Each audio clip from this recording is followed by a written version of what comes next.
Nakaraan mong laban, akala mo hindi ko alam. Putang ina, pinalitan mo lang ng pen yung pangalan tapos ni-recycle mo na lang. Putang ina to, tipid. Tangin na, alam mo bakit? Tinapat to sa akin kasi yung kalaban niya laging hindi nakasipot. Hindi lagi nagpupunta. Tangin na, opportunity ngayon. Yung sulat niya dati sa mga nakaraan niyang laban, putang nagamit niya na. Tangin na, recycle ang puta.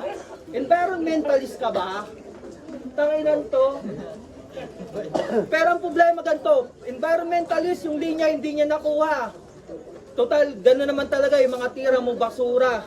At bago ko tapusin yung round, tangina, may sasabihin lang ako, Chong. Sino may-ari nito? Akin yan. Sa inyo? Dali lang ah. Tangina mo. Yung third round mo na pangtanga. Bubuksan ko tong payong. Sige, mag-rap ka na.